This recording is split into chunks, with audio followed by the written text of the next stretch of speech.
کے باوجود کہ عمران خان سے ملاقات کرنے والی آئینی اور قانونی ماہرین کی ٹیم نے انہیں بتایا ہے کہ گورنر کی طرف سے طلب کیے گئے خصوصی اجلاس کی کوئی آئینی حیثیت نہیں ہے، کیونکہ اسمبلی کا اجلاس پہلے سے ہی چل رہا ہے۔ اس ویڈیو میں ہم آپ کو بتائیں گے کہ پنجاب کی وزارت اعلیٰ کے لیے پی ڈی ایم کے اندر شروع ہونے والی دوڑ میں کون سب سے آگے اور کون پیچھے ہے۔ لیکن پہلے یہ نقطہ زیر بحث لانا ضروری ہے کہ امیدواروں سے قطع نظر آخر اس اہم منصب کے لیے کون سی جماعت تقریباً تیاریاں کر ہی چکی ہے، وہ جماعت کون سی ہے۔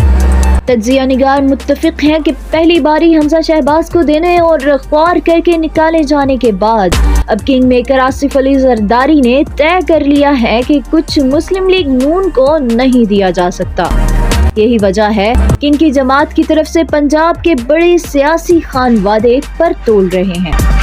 اب تک جو نام سامنے آئے ہیں ان میں کئی بڑے خاندانوں کے نام شامل ہیں، لیکن ناموں پر بحث سے پہلے ضروری ہے کہ نئے اور مجوزہ سیٹ اپ میں چودھری پرویز الہی کہاں کھڑے نظر آتے ہیں۔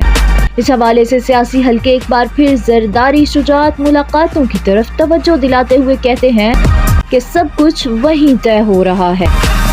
ان ذرائع کا کہنا ہے کہ حیرت کی بات نہیں ہوگی اگر آئندہ سیٹ اپ میں بھی پنجاب اسمبلی کے اسپیکر چودھری پرویز الہی ہوں۔ جہاں تک پنجاب کے اگلے وزیر اعلیٰ کی بات ہے تو پورا جنوبی پنجاب کے نوجوان سیاستدانوں کے نام نکلتا ہوا نظر آتا ہے۔ اس حوالے سے سید حسن مرتضیٰ، سید علی حیدر گیلانی اور عثمان محمود کے نام ہارٹ فیورٹ نظر آتے ہیں۔ گھبرائیے نہیں اور حوصلہ رکھیے، کیونکہ پاکستان کی سیاست لمحہ لمحہ بدل رہی ہے۔ پاکستان نیوز انٹرنیشنل سے فی الوقت اتنا ہی۔ مزید تجزیوں، اپڈیٹس اور خبروں کے لیے ہمارے ساتھ رہیے اور ہمارے چینل کو لائک، شیئر اور سبسکرائب کر کے ہمیں سپورٹ کرنا بالکل مت بھولیے گا۔